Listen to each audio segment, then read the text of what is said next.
ایک شخص آیا اور اس نے کہا کہ میں یہ جرم بھی کرتا ہوں، چوری بھی کرتا ہوں، میرے سے بدی بھی سرزد ہو جاتی ہے، میں جھوٹ بھی بولتا ہوں۔ اس نے کہا میں سب چھوڑ نہیں سکتا۔ تو میرے آقا نے فرمایا کہ تو جھوٹ چھوڑ دے، میرے سے وعدہ کر کہ تو نے جھوٹ نہیں بولنا۔ اس نے کہا ٹھیک ہے، اس چیز کا میں وعدہ کر لیتا ہوں۔ اس کا یہ مطلب نہیں ہے کہ باقی چیزوں کی اجازت اللہ کے محبوب نے دے دی۔ یہ حضور کی تربیت کا طریقہ تھا، مربی کو پتہ ہے کس طرح تربیت کرنی ہے۔ ایک صاحب آئے، اس نے کہا حضور میں اسلام تو قبول کرتا ہوں لیکن نمازیں 5 نہیں پڑھ سکتا، نمازیں 2 پڑھوں گا۔ مسند امام احمد بن حنبل میں روایت ہے۔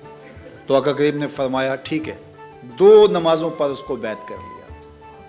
اس نے جب 2 پڑھی، اس نے کہا میں تو تہجد بھی پڑھوں گا۔ 2 نمازوں کا چسکا اور 2 نمازوں کی لذت آئی تو اس نے کہا میں باقی 3 کیوں چھوڑوں۔ تو یہ طریقہ تھا، تو اس سے یہ عہد لیا کہ تم نے جھوٹ نہیں بولنا۔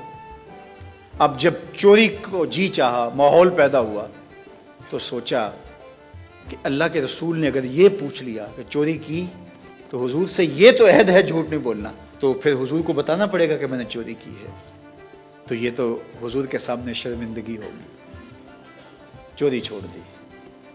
پھر کہا کہ جب بدی کو جی چاہا، طبیعت میں غلبہ ہوا گناہ کا، تو پھر سوچا کہ اگر رسول اللہ نے پوچھ لیا تو جھوٹ تو بولنا نہیں، تو پھر حضور کے سامنے شرمندگی ہوگی، کیا بتاؤں گا حضور کو۔ برائی بھی چھوڑ دی۔ شرمندگی کسی کے سامنے نہ ہو، یہ حیا ہے۔ جب حیا کسی کا پیدا ہو جاتا ہے تو پھر اعمال میں اعتدال پیدا ہو جاتا ہے، اعمال میں خوبصورتی پیدا ہو جاتی ہے، اچھے اور صالح اخلاق نصیب ہو جاتے ہیں۔ اس لیے ہمارا دین ہمیں حیا کی تعلیم دیتا ہے، بڑوں کا حیا اس کی تعلیم دیتا ہے۔ حضرت عبداللہ بن عمر رضی اللہ تعالیٰ عنہ فرماتے ہیں کہ مجمع صحابہ تھا، حضور تشریف فرما تھے۔ آقا کریم نے فرمایا کوئی ایسا درخت بھی ہے جو مسلمان جیسا ہو؟ تو کہتے ہیں میرے ذہن میں کھجور آئی، میرے ذہن میں کھجور کا درخت آیا کہ وہ خزاں میں بھی نہیں مرجھاتا، پھل بھی دیتا ہے۔ لیکن میں نے دیکھا کہ حضرت ابو بکر خاموش بیٹھے ہیں، حضرت عمر خاموش بیٹھے ہیں، انہوں نے کوئی جواب نہیں دیا، ان کا حیا کرتے ہوئے میں نے بھی جواب نہیں دیا۔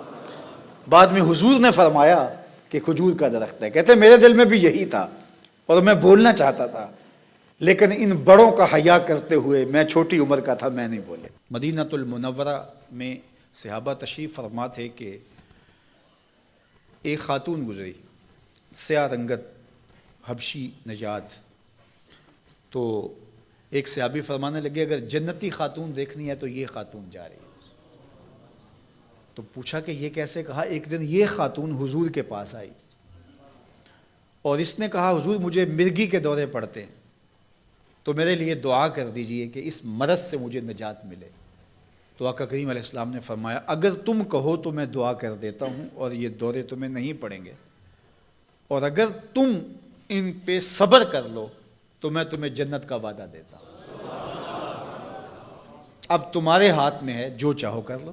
اس خاتون نے بغیر تأمل کے کہا مجھے جنت والا وعدہ قبول ہے، دورے پڑتے رہے کوئی بات نہیں، مجھے جنت والا وعدہ قبول ہے، لیکن حضور ایک کرم میرے پہ فرمائیے، وہ یہ کہ جب مجھے دورہ پڑتا ہے تو میں گر پڑتی ہوں، تو گر جانے کی وجہ سے سطر کا خیال نہیں رہتا، ظاہر ہے بے ہوشی ہو جاتی ہے، تو میرے پہ یہ کرم فرمائیے، دعا کیجئے جب میں گروں تو اللہ میرے سطر کی حفاظت کرے۔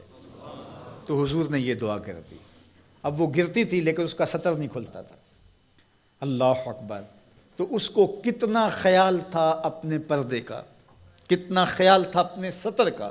یہ جمال ہے عورت کا، عورت مستور ہے، عورت کو عورت کہا جاتا ہے، مستور سطر سے ہے، یہ پردے کی چیز ہے۔ اور اللہ جل شانہ نے اوڑھنیاں اوڑھ کر کے رکھنے کی خواتین کو تلقین کی۔ آج جدید مفکرین تو عورت کے ساتھ مصافحہ کے راستے بھی نکال رہے ہیں۔ وہ کسی نے کہا تھا یہ عورت کی آزادی نہیں ہے، یہ عورت تک پہنچنے کے لیے مرد آزادی چاہتے ہیں۔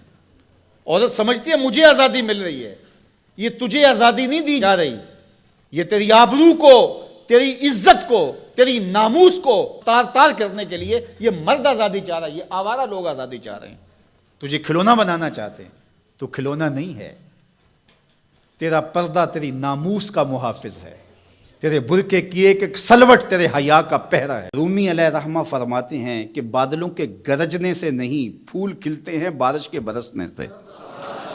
تو بارش برسے گی تو پھر پھول کھلیں گے، بلکہ وہ جتنی آہستہ آہستہ برسے گی اتنی ہی جذب ہوتی چلی جائے گی۔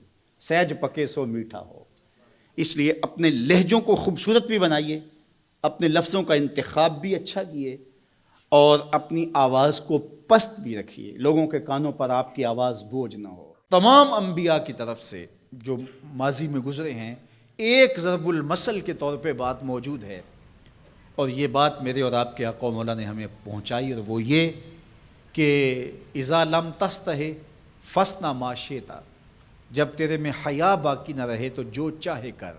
چونکہ حیا مانے ہوگا نا یہ بڑا ہے، حیا مانے ہوگا کہ یہ ماں ہے اور یہ بات میں نے نہیں کہنی، حیا روکے گا کہ یہ باپ ہے اس کے سامنے یہ کام نہیں کرنا، حیا روکے گا کہ یہ میرے رسول صلی اللہ علیہ وسلم کی طرف سے ممانعت ہے اور میں حضور علیہ السلام کا سامنا کل قیامت کے دن کرنا ہے، حیا روکے گا کہ یہ میرے رب کا فرمان ہے اور کیا میرا اللہ مجھے دیکھ نہیں رہا۔ حیا ہے تو گناہوں سے خود بخود روکو گے، کوئی کیمرہ نہیں تو پھر بھی رک جاؤ گے، کوئی سیکورٹی نہیں تو پھر بھی رک جاؤ گے، کوئی واچ نہیں کر رہا پھر بھی رکو گے، بند کمرے میں بھی رکو گے اپنے رب سے حیا کرتے ہوئے۔